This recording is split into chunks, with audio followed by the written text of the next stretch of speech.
Dan maknanya ini baru Syekh Muaz buat, ada yang lain lagi. Jadi kita jangan fikir nak khatam kitab dalam ngaji tasawuf ni. Dalam ngaji tasawuf jangan fikir nak khatam kitab, tapi fikir bagaimana kita nak mengkhatamkan kehidupan kita. Kalau kita mengkhatamkan kehidupan kita berbaki marah, bermaksud apa saja mujahadah kita dengan segala bentuk ibadah yang kita buat itu tak sampai ke matlamatnya.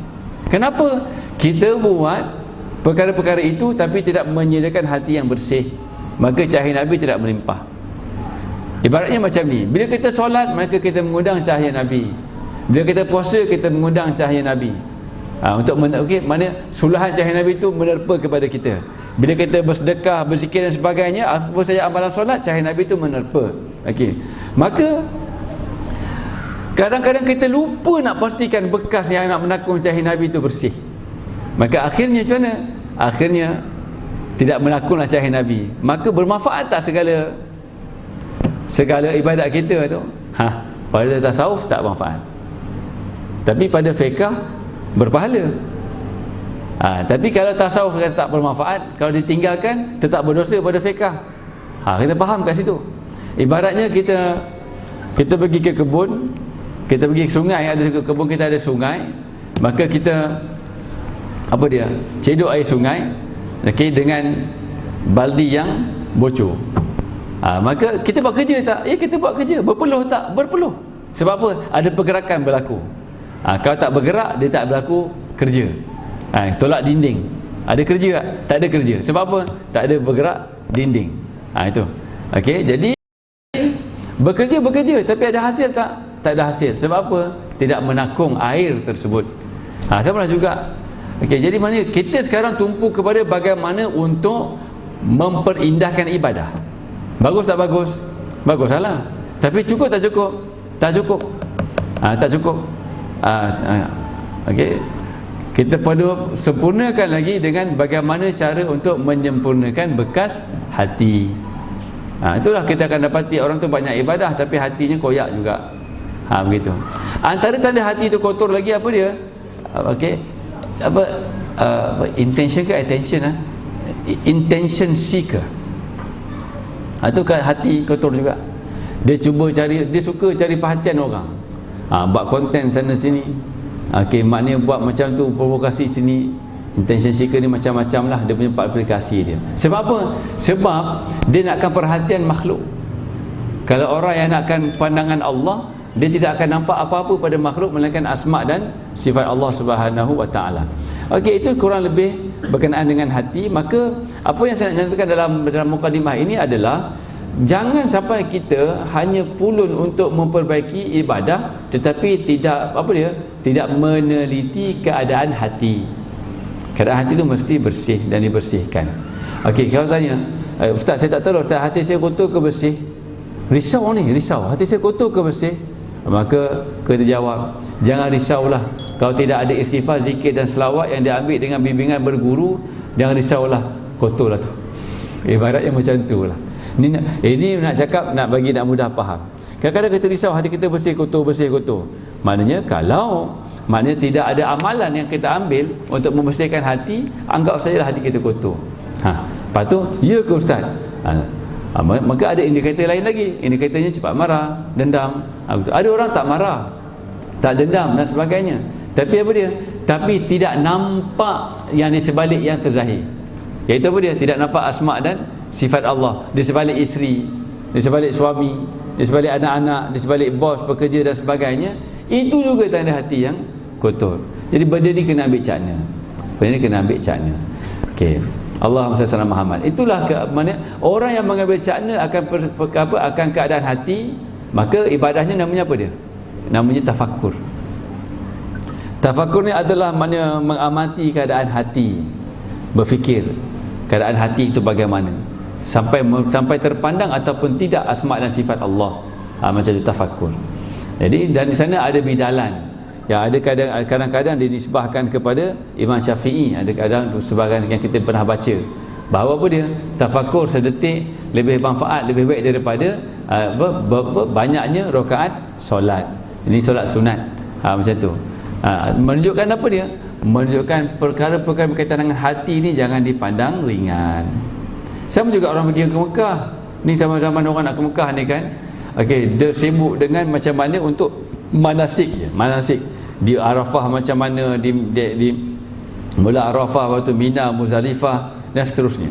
Okey, tapi hatinya macam mana? Begitu. Alangkah baiknya kalau khusus-khusus haji kan ada juga menyelitkan berkenaan dengan persediaan hati untuk ke tanah suci. Tapi setakat yang saya dengar hujung-hujung telinga saya, tidak ada lah begitu. Yang ada apa dia? Yang ada sibuk macam mana sampai orang buat simulasi nak tawaf lah, maknanya praktikal pakai kain ihram lah, okey, maknanya yalah macam-macam benda tu. Itu bukan tak bagus, baguslah tu. Tetapi kenapa maknanya tidak ada khusus haji yang fokus kepada apa dia? Yang fokus kepada penyediaan hati.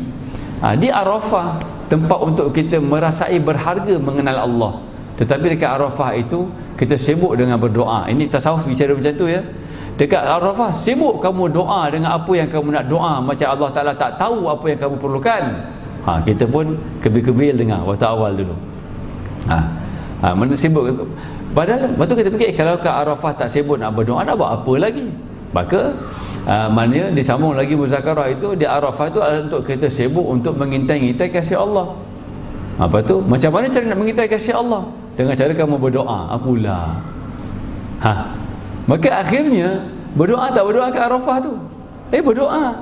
Tapi beza tak berdoa dengan memandang apa yang nak berbanding berdoa dengan mengintai kasih Allah? Beza.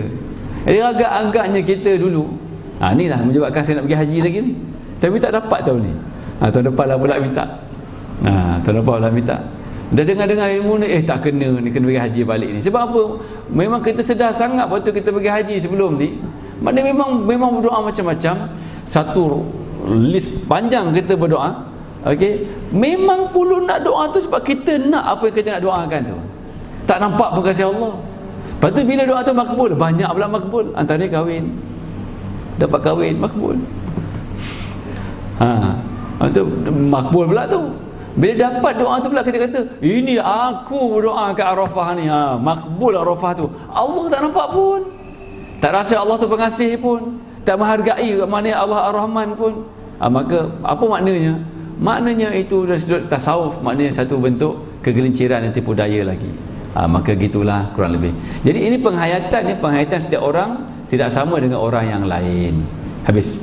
Jadi bila kita sebut tentang hati, akhirnya dia merujuk kepada yang luar ke yang dalam? Yang dalam. Jadi kalau manusia itu ada yang luarannya yang namanya jasmani, yang dalamnya namanya hati, maka agama ini juga ada bahagian untuk memenuhkan maknanya fitrah yang luar, iaitu fiqh, dan juga untuk memenuhkan fitrah yang dalam kita ni, iaitu akidah dan tasawuf. Benda akidah ni benda yang dalam, bukan dalam, bukannya otak tu, tapi apa yang di sebalik otak kita itu apa dia? Tempat untuk kita berfikir. Itu akidah. Tasawuf benda yang dalam, iaitu apa yang kita rasai. Macam tu. Jadi kat situlah maknanya ada ulama istilahkan, maknanya untuk memahami agama ini ada faham secara zahir, ada faham secara batin. Tapi bila kita sebut faham zahir dan batin ni, janganlah terbelenggu dengan istilah batiniah. Itu tak ada halnya dengan batiniah. Kalau macam tu nanti kita raya nanti jangan sebut maaf zahir batin. Maaf zahir je. Sebab apa? Kalau sebut batin takut itu terjebak dengan batiniah. Cuba cerdik sikit. Macam tu. Mana tahulah konteks dia apa. Habis. Jadi sekarang ni malam ini kita ambil masa sikit lagi untuk kita soroti daripada nas Al-Quran dan As-Sunnah. Okey, bagaimana yang disebutkan dengan sifat-sifat hati itu dan ciri-ciri hati. Okey, supaya kita tahu apa yang sepatutnya hati kita itu ada dan apa yang sepatutnya hati kita itu dilindungi daripada perkara-perkaranya itu. Okay, apa yang perlu dibuat kepada hati untuk hati itu berciri demikian, dan apa yang perlu dibuat kepada hati supaya hati itu tidak berciri demikian. Begitulah ibaratnya. Jadi secara umum, okey, pertama, hati itu tempat apa dia? Ini paling utama sekali, mahalul iman. Hati itu tempat iman. Okey, kalau hati itu tempat iman, macam saya sebut awal tadi, Allah SWT, Allah SWT, Allah SWT. Bekas untuk kita menanggung iman kita tu kotor, bocor, tak sempurna. Okey, tidak boleh suit in dengan keunggulan iman itu sendiri. Maka rosak tak rosak? Ibaratnya rosak. Ini kita nak sembang ni, sembang sebab kita nak menvisualisasikan saja. Ini benda yang amat maknawi dan abstrak, just untuk menvisualisasikan, untuk ilustrasikan. Begitu. Jadi oleh kerana hati ni tempatnya iman, kita duduk sibuk belajar tentang iman. Ini satu hal lagi ni. Tapi alhamdulillah lah, bagus lah juga, subhanallah. Okey, maknanya dulu kita ni Malaysia ni, ini bukanlah kajian yang saya daftarkan di mana-mana universiti. Ini hanya kajian bersifat pengalaman dan bersifat peribadi. Okey, Allah SWT. Kita dapati dulu orang kita ni kalau setelah pengajian je semua benda bab fiqh. Sampai dulu ni, bukannya baru ni, lama daripada arwah Ustaz Ismail Kamus ada lagi. Dia buat jadi jenaka kat dia. Saya tak tahu dah nak ajuk dia macam mana. Maknanya dia merujuk kepada maknanya orang perempuan. Habis bab haid, esok lepas tu hilang lagi bab haid lagi. Tak habis-habis belajar haid ni, bila belajar yang lain. Maksudnya apa dia? Maknanya ulang bab fiqh saja. Itu kalau perempuan dulu, kalau perempuan nak mengaji mesti bab haid. Tak habis-habis. Lepas tu sampai yang dijadikan maknanya sindiran lah, kita kata sampai hit dah tak ada pun nak belajar hit lagi buat apa. Begitu. Nak kata apa dia? Simbolnya apa? Maknanya apa dia? Terlampau fokus kepada fiqh tak habis-habis. Okey. Kemudian dah berlaku perubahan, maka dah mula belajar pula dengan tentang akidah. Okey, akidah. Jadi akidah Ahlussunnah wal Jamaah ini pendekatannya mesti sifat 20. Kenapa kata mesti? Kerana itu yang muktabar dan diijma'kan, mesti. Ustaz, kalau tak baca ke sifat 20 tak apa ke? Tak apa, yang penting maknanya seperti dalam sifat 20 tu. Habis. Macam yang penting maknanya tu seperti sifat 20. Macam tu. Okey. Allah SWT. Jadi kita pun belajarlah akidah. Okey, tetapi kalau banyak melakukan ibadah, banyak belajar fiqh bincang, hati yang menjadi tempat iman itu diletakkan, tidak kita sediakan, ada manfaat tak belajar akidah tu? Tak manfaat. Maka jadilah yang berlaku sekarang ini, banyak bicara akidah, bagus. Tetapi oleh kerana bicara akidah itu tidak selari dengan penyediaan bekas hati, sedangkan hati itu tempat iman, tempat iman bertandang. Kita kata tempat iman diletakkan, mahalul iman, hati itu. Maka apa yang berlaku? Belajar akidah akhirnya jadi kuat berbala. Sikit debat sana, sikit debat sini, sikit salah ke orang sana, salah ke orang sini. Kalau yang ulama tak ada masalah, mereka berhujah dan berdebat. Ini masalah apa dia? Orang awam ni, orang awam yang acah-acah ulama.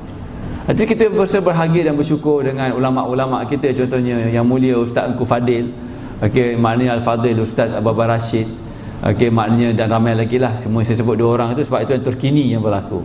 Jadi maknanya apa? Kerana maknanya begitu tekun mempertahankan maknanya akidah umat Islam secara kefahaman yang diijma'kan oleh ulama zaman berzaman. Begitu.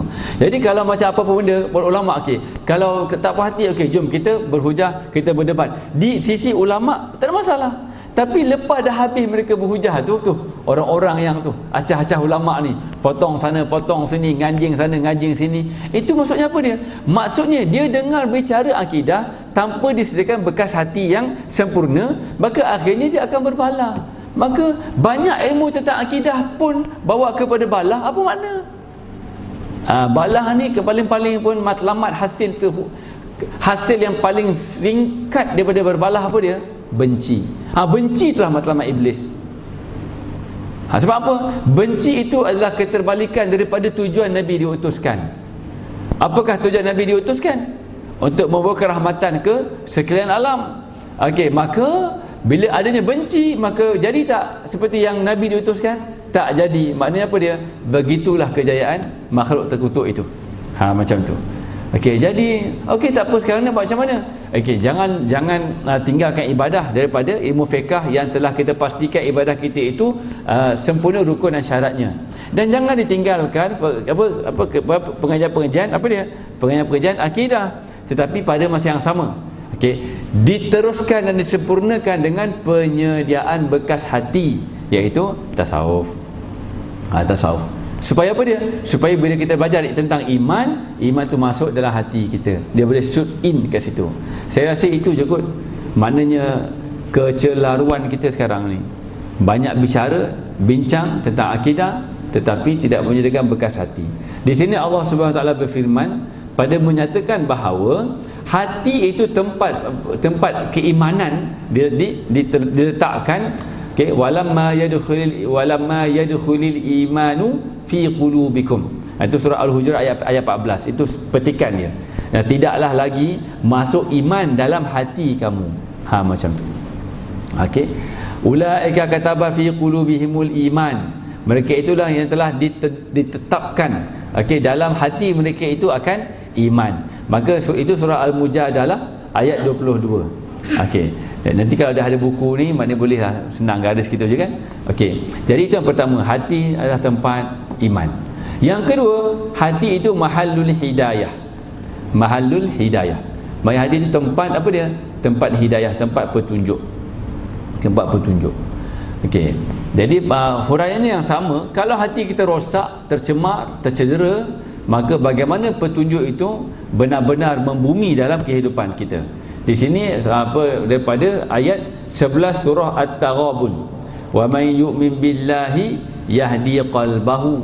Siapa yang beriman kepada Allah, maka Allah Taala akan memberi petunjuk kepada hatinya.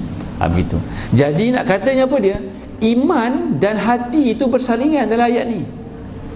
Tulis catatan surah At-Taghabun, ada isyarat, ada makna kat situ. Surah At-Taghabun ayat 11. Allah Ta'ala kata siapa yang beriman kepada Allah, Allah akan memberi hidayah kepada hatinya.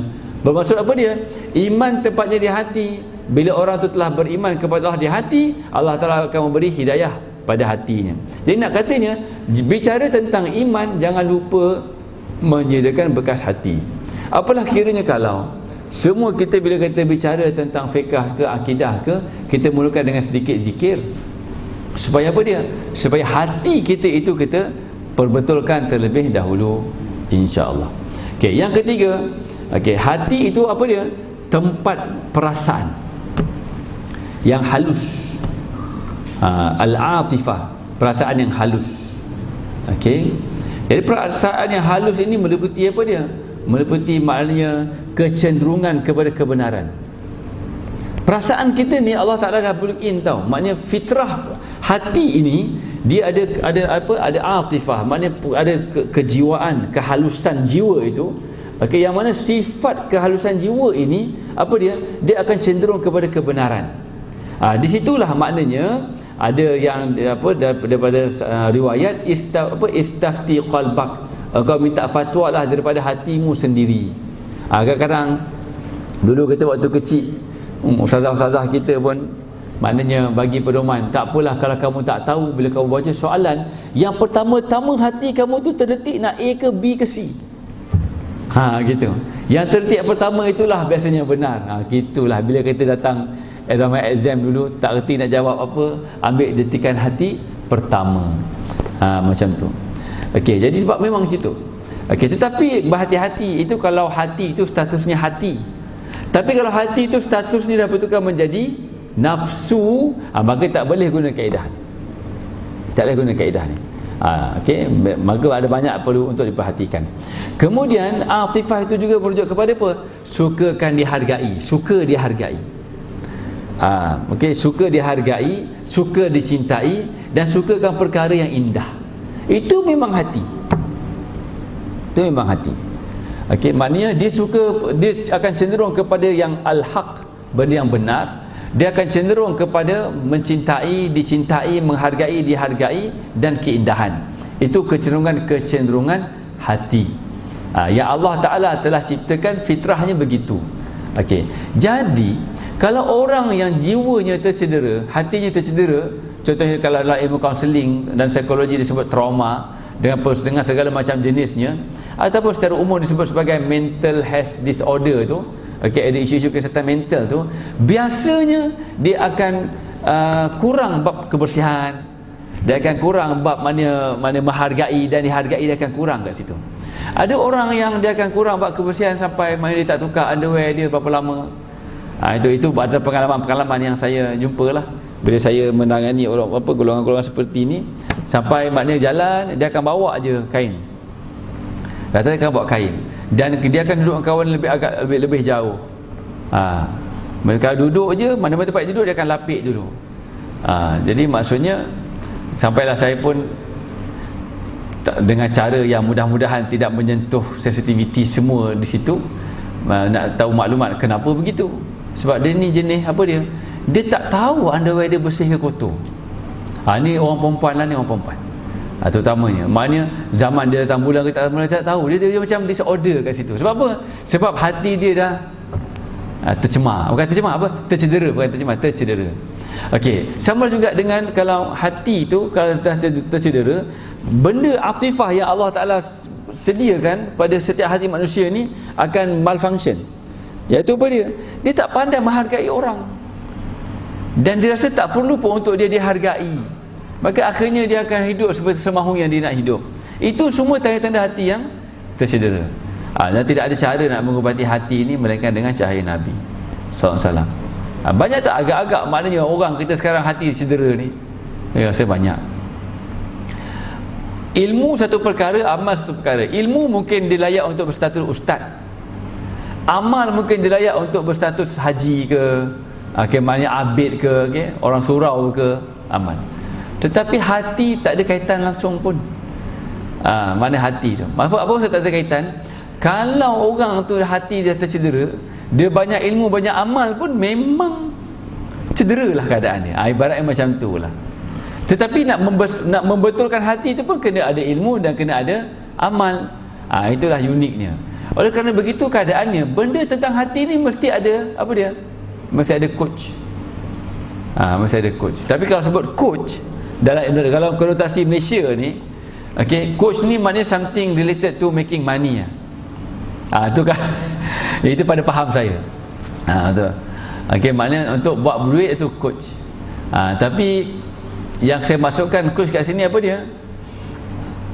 Mursyid itulah. Maknanya guidance daripada yang dapat memberi petunjuk kerohanian kita itu. Begitu. Habis. Allah Muhammad. Itu yang ketiga. Hati itu tempat kejiwaan, atifah, kehalusan jiwa. Yang keempat, 10.30 kita berhentilah tu. Hati itu apa dia? Seperti mana hati itu tempat atifah yang baik, maknanya kecenderungan kepada yang al-haq, kecenderungan kepada maknanya al-hub, kecintaan, kecenderungan kepada az-zinah, maknanya perhiasan, keindahan, kecantikan. Itu buat yang ketiga itu rujukan dia surah Al-Hujurat ayat 7. Surah Al-Hujurat ayat 7. Walakinallaha habbaba ilaikumul imana wa zayyanahu fi qulubikum. Akan tetapi Allah Ta'ala telah menjadikan kamu itu mencintai akan iman, dan memperhiaskannya, memperhiaskan imanmu itu dalam hatimu. Dekat sini pun ada isyarat kalau kita nak tadabbur sedikit ayat ini. Walakinallaha, akan tetapi Allah Ta'ala itu habbaba ilaikumul iman, yang telah mempercintakan kepadamu itu akan iman. Wa zayyanahu, dan memperindah-Nya. Nya kat situ apa dia? Memperindahkan iman tadi. Fi qulubikum, dalam hati kamu. Apa maksudnya? Begini. Berkenaan dengan iman itu ilmu akidah, memperindahkan iman itu ilmu tasawuf. Dan kedua-duanya tu tempatnya di mana? Tempatnya itu di hati. Macam tu. Jadi maknanya terkait dengan hati kita ni, kita kena ada dua perkara. Satu kena ada iman, satu kita kena ada apa dia? Keindahan iman. Macam tu. Jadi ataupun dalam konotasi hadis pula, kita kena ada iman. Yang kedua kita kena ada apa dia? Kemanisan iman. Belajar tentang iman tapi tak sediakan bekas hati, maka tak sempat kita nak merasai manisnya iman tu. Bila tak sempat nak merasai manis iman, banyak bercakap ke banyak diam?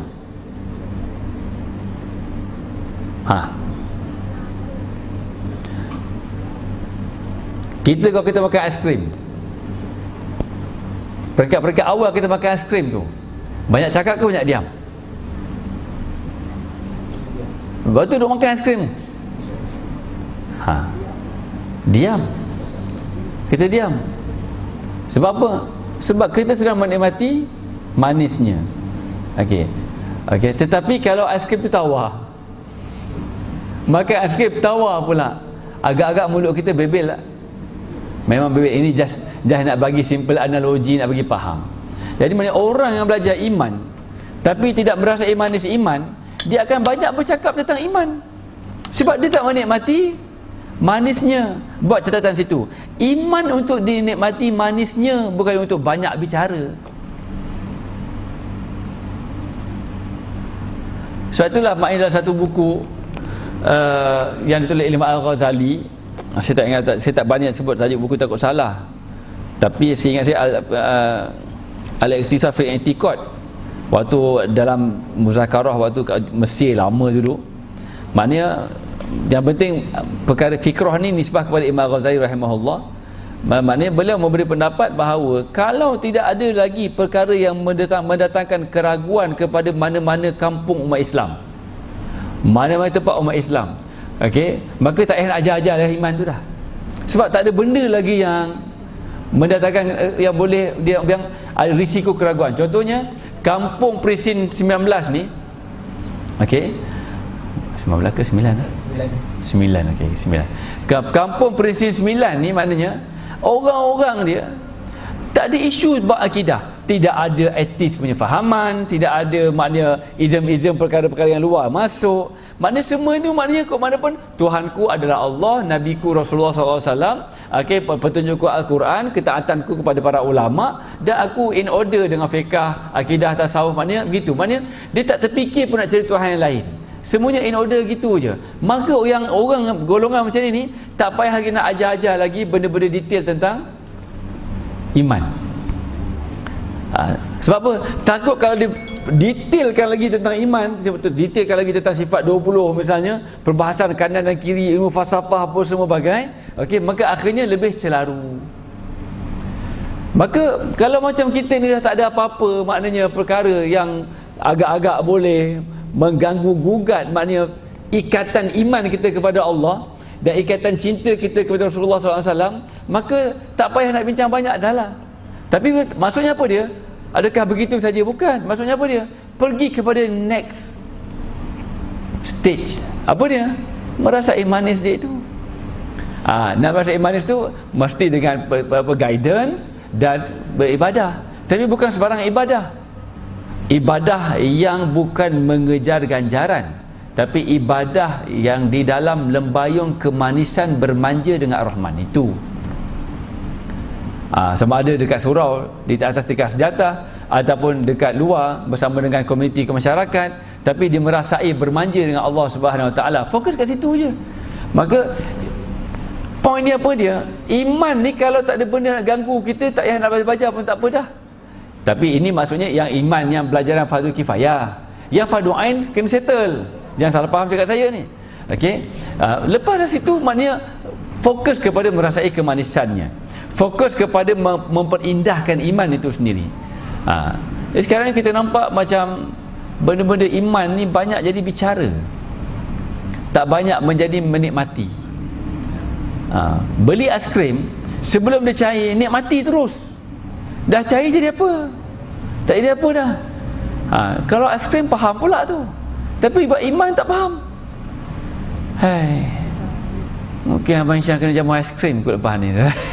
Tiba kena jamu aiskrim macam tu. Itu kita pun tak faham tu. Maknanya kenapa ya?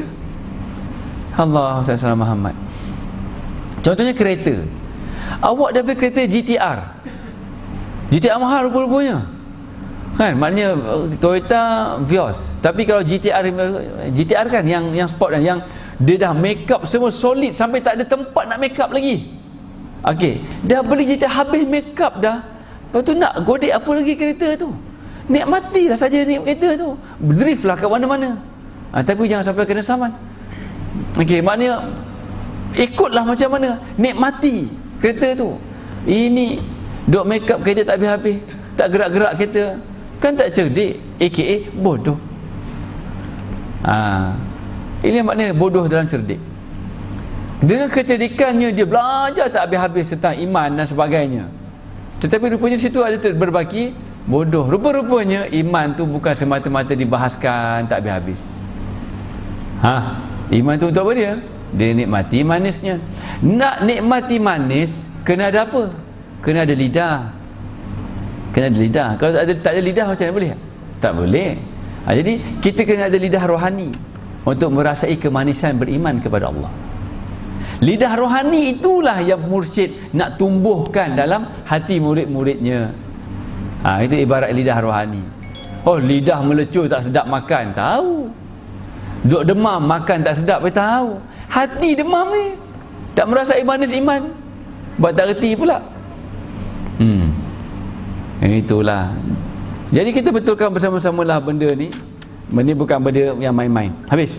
Kemudian seperti mana iman hati itu menanggung benda-benda yang baik, maka pada masa yang sama dekat hati jugalah tempat apa dia? Kecenderungan kepada tadi al-haq, yang ketiga kan, ad-dhalal. Az-zaigh, inhiraf.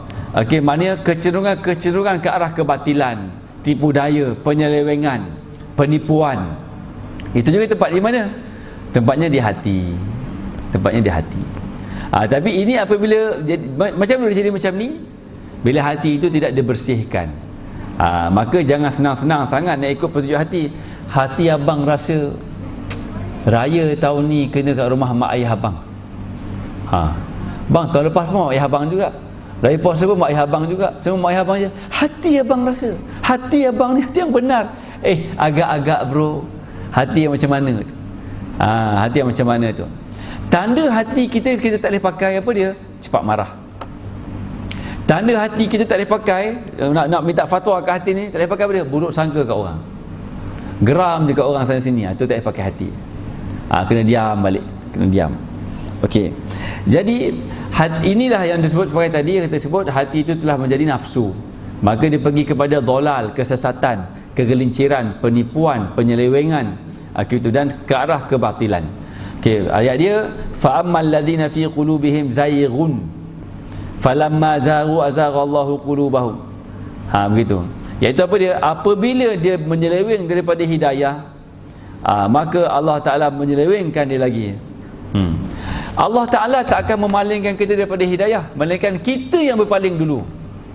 Falamma zaghu, apabila mereka itu berpaling daripada petunjuk-petunjuk Allah, azaghallahu qulubahum, maka Allah Ta'ala akan lebih memalingkan lagi penyelewengannya, akan menambahkan lagi penyelewengan yang ada padanya itu. Begitu. Sebab itulah Allah Ta'ala minta kita berdoa, bukan Allah Ta'ala minta, Allah Ta'ala bagi petunjuk kepada kita untuk kita berdoa apa dia? Rabbana la tuzigh qulubana ba'da idh hadaitana wa hab lana min ladunka rahmah innaka antal wahhab. Wahai Tuhan kami, janganlah engkau apa dia? Memalingkan hati kami setelah engkau telah memberi hidayah kepada kami, dan anugerahkanlah kami di sisimu akan rahmah. Begitu. Innaka antal wahhab, sesungguhnya engkau maha wahhab, apa dia? Maha mengganjari. Buat catatan tepi. Apa saja dalam Al-Quran sebut tentang rahmah, ia ultimately, easily, simply merujuk kepada siapa? Nabi sallallahu alaihi wasallam. Sebab Nabi itu Allah Ta'ala declare Nabi itu sallallahu alaihi wasallam sebagai rahmatan lil alamin. Jadi dalam doa ini ini huraian macam ni saya tak dengar dengan apa kalau masyayikh dalam kitab fiqh, ajar fiqh tak dengar. Saya biasa dengar huraian seumpama ini kalau macam syekh tu dia bila bicara tentang tasawuf. Dalam doa ni kita kata Rabbana, wahai Tuhan kami, la tuzigh qulubana, jangan engkau palingkan hati kami. Okey, ba'da id hadaitana, setelah engkau memberi petunjuk kepada kami. Okey, maknanya engkau dah bagi petunjuk kepada kami ya Allah, jangan engkau palingkan lagi. Itu kita kena minta kepada Allah Subhanahu Wa Taala. Bila kita minta macam tu, bermaksud apa dia? Kita nak berpaling ke ataupun kita nak lurus? Betul, kita nak lurus. Macam tu. Okey. Kemudian wahab lana min ladunka rahmah, wahab lana, dan anugerahkanlah bagi kami min ladunka, di sisimu apa dia? Rahmah, kasih sayang, kerahmatan. Sebut kat sini ni maknanya simply, maksudnya apa dia? Kita nak apa dia? Nabi sallallahu alaihi wasallam, dan anugerahkanlah kami di sisimu akan kasih sayang. Kasih sayang Allah Ta'ala itu Allah Ta'ala tampilkan, Allah nyatakan, Allah isytiharkan pada siapa? Pada Nabi SAW. Jadi bila kita minta ke Allah Ta'ala nak rahmat Allah, bermaksud kita minta ke Allah nak Rasulullah SAW. Macam mana nak attach dengan Nabi SAW? Dengan attachment apa dia? Mahabbah, cinta. Ini kena faham ni. Kita minta kerahmatan Allah macam-macam, tapi Nabi SAW tak menerpa dalam jiwa kita. Itu tanda hati yang cedera. Sebab itulah maknanya kita selawat tadi, maknanya sallallahu alaihi Muhammad, sallallahu Muhammad, kita nak ukir apa hati kita ni kan, mim ha mim dal. Begitu. Kita minta kerahmatan Allah, tapi kita lupa Rasulullah SAW. Dapat tak rahmat Allah? Kalau dalam muhasabah ilmu tasawuf diperkirakan, dapat tak? Tak dapat. Kita minta syurga, syurga itu tanda kerahmatan Allah, ya betul, tapi bila minta masuk syurga, tak menerpa pun ingatan cinta kepada Nabi SAW. Diperkirakan dapat tak dapat rahmat Allah Ta'ala tu? Tak dapat. Ini muhasabahnya, bukan penghukumannya. Bila kita sembang tasawuf, bukannya hukuman, tapi adalah apa dia? Muhasabah berdasarkan ahwal yang bicara. Okey, maknanya kalau kita mendengar, kalau ahwal tersebut boleh suit in dengan diri kita, bismillah. Kalau tak suit in, maka carilah contoh-contoh yang lain. Kalau bicara tasawuf ni bukan soal salah menyalah. Ini soal ahwal masing-masing. Habis. Okey. Jadi apabila mereka berpaling, Allah menambahkan lagi apa dia? Penyelewengan mereka itu. Maknanya apa? Allah Ta'ala tak akan memalingkan kita, melainkan kita yang terlebih dahulu berpaling daripada Allah. Apakah tanda kita berpaling dari Allah? Apa tanda? Tanda berpaling dari Allah, tak sudi cinta Nabi sallallahu alaihi wasallam. Apakah tanda kita tak sudi cinta kat Nabi? Tanda kita tak sudi cinta kat Nabi, berkira-kira dengan selawat. Selawat kedekut sangat. Saya kalau student saya kat UKM tu, maknanya belajar bidang Quran Sunnah, sebut Rasulullah SAW tak selawat, saya memang geram, saya marah. Sebab apa? Sebab saya pun pernah kena marah dulu oleh guru saya, dan mujurlah guru saya tu marah saya. Dan pernah juga dimarahi sebab bila tulis hadis Nabi SAW, okey, lepas Nabi Muhammad, lepas tu gergaji. Faham gergaji? SAW. Itu kena marah. Kena marah. Kenapa kedekut sangat nak tulis sallallahu alaihi wasallam? Macam tu. Kalau macam Arab tulis Jawi, sod lam ya. Ataupun sod saja. Itu kurang asam. Tak diberkati tu macam tu.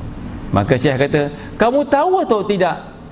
Diberkati kitab-kitab hadis itu bukan sebab kekuatan hafalan imam-imam hadis. Diberkati kitab-kitab hadis itu apa dia?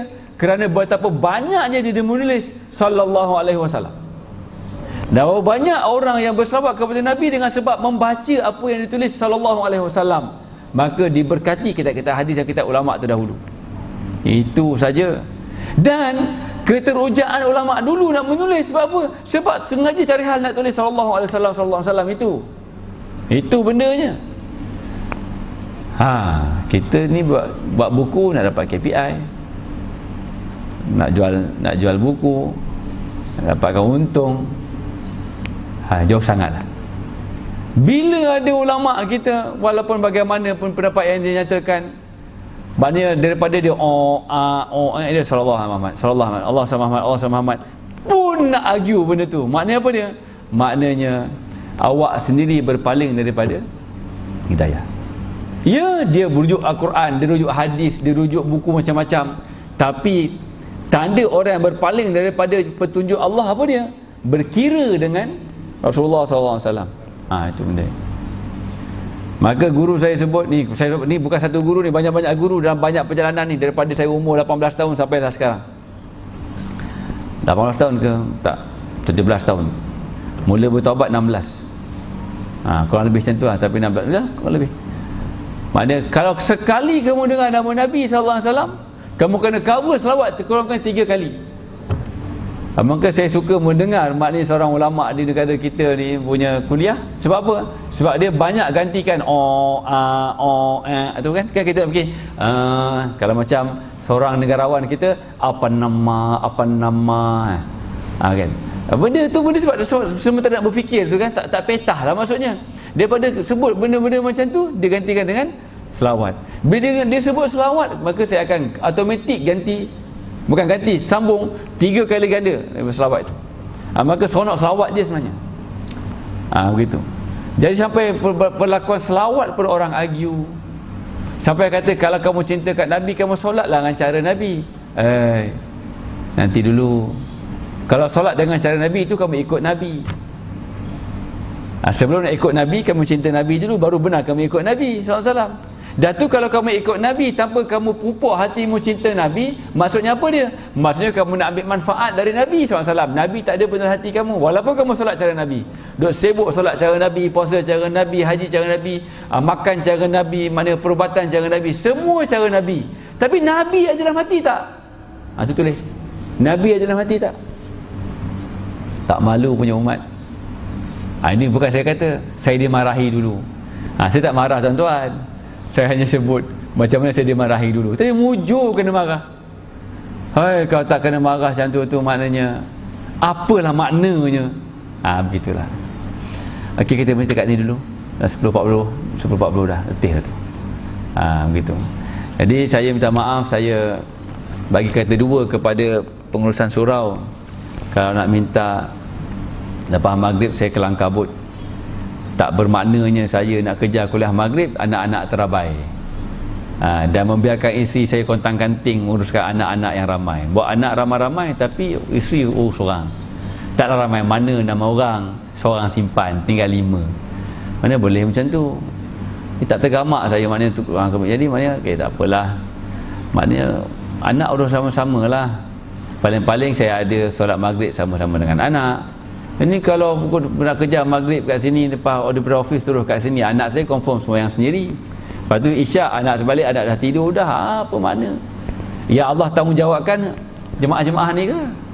Allah tak tanya saya lah tuan-tuan kat sini. Allah tanya saya apa? Anak saya ke rumah tu. Buat apa tuan-tuan ni?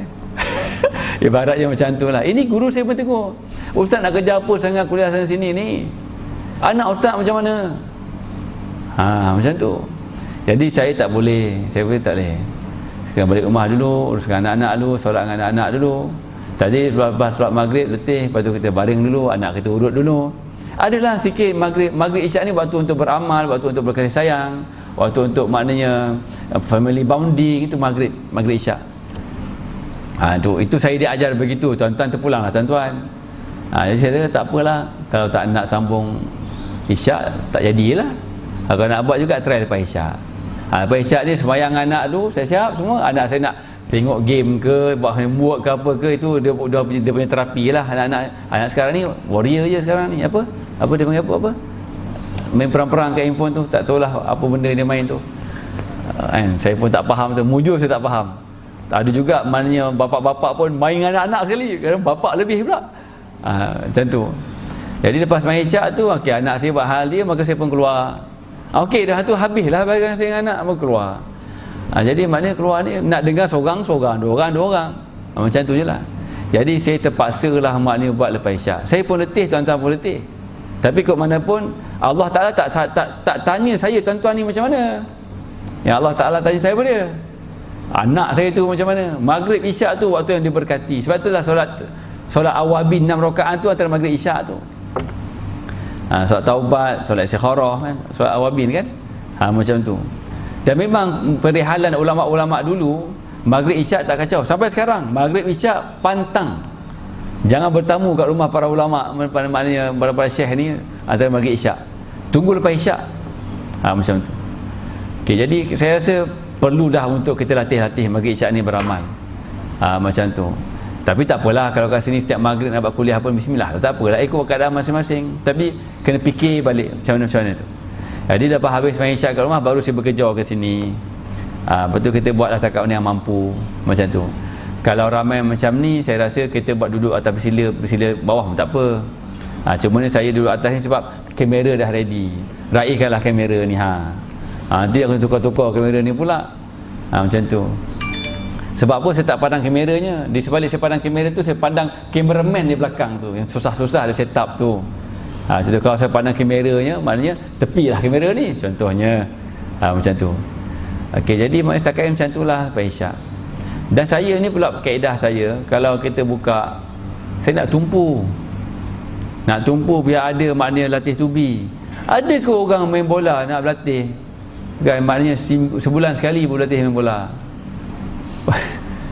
Lepas tu pergi pertandingan, confirm kalah lah. Kalau sampai kata latih lebih intensif lagi, tu anak kita nak SPM, kita nak PMR, makin latih tubi lagi. Anak saya ni pun nak, sebab nak pesa-pesa ni sampai malam kelas. Itulah saya punya maknanya bidadari saya tak datang malam ni. Sebab apa? Sebab ada anak nak kena ambil, ada anak nak kena hantar, macam tu. Tak apalah tu, itu bukan sepanjang masa. Nak katanya nak exam latih tubi, tapi kita nak mati bawa hati ni tak nak latih tubi, macam mana? Sebulan sekali. Begitu. Jadi kalau saya kalau betul nak bahkan hati ni, paling-paling seminggu sekali. Macam tu. Untuk kita betul-betul faham. Taklah sebulan baru buka balik buku. Lepas tu nak buka balik tak ingat dah. Ulang kaji balik bila nak habisnya. Macam tu. Jadi maksudnya kesungguhan. Ini bukan santai, benda hati ni bukan santai-santai sambil-sambil, tak. Kerja itu sambil-sambil. Tapi benda hati ni tumpuan. Macam tu. Itu saya punya sedikit sudut pandang lah. Macam tu. Ustaz, macam mana Ustaz? Setiap minggu Ustaz tak larat dah ni. Ikut tak larat. Tak apalah tak larat. Tapi kalau bab latihan anak, larat pula hantar setiap malam. Tapi bab hati ni tak larat pula. Itulah. Macam tu. Jadi itu muhasabah kita bersama, tapi pelan-pelan lah, pelan-pelan. Walhasilnya kalau boleh manage macam ni, lepas isyak kita buat lepas isyak lah. Kalau 10.30 sebelum ke 11 tu kita berhenti. Macam tu lah. Okeylah, mudah-mudahan Allah Ta'ala rahmati surau ini, Allah rahmati Presiden 9 ini, Allah rahmati seluruh Putrajaya ini, Allah Ta'ala rahmati semua wilayah persekutuan negeri Selangor dan semua tanah-tanah air kita di seluruh negeri di Malaysia ini, bahkan di seluruh Nusantara, bahkan di seluruh dunia, insya-Allah. Selagi ada orang yang bertekun untuk memahat kalimah Muhammad dalam hatinya, selagi ada orang yang bertekun untuk melatih nafasnya beriringan dengan zikrullah, mudah-mudahan Allah Ta'ala menjadikan golongan seumpama ini asbab kebaikan untuk semua kita yang berbaki, insya-Allah. Untuk semua mereka itu Al-Fatihah. A'udzubillahi minasyaitonirrajim. Bismillahirrahmanirrahim. Alhamdulillahirabbil alamin. Arrahmanirrahim. Maliki yaumiddin. Iyyaka na'budu wa iyyaka nasta'in. Ihdinas siratal mustaqim. Siratal ladzina an'amta 'alaihim ghairil maghdubi 'alaihim waladdallin. Amin. Bismillahirrahmanirrahim. Alhamdulillahirabbil alamin. Wassalatu wassalamu ala sayyidina Muhammad wa ala alihi washabbihi ajmain. Allahumma iftah lana futuhal arifin warzuqna fahman nabiyyin wa hifdzal mursalin wa ilhamal malaikati muqarrabin bi rahmatika ya arhamar rahimin.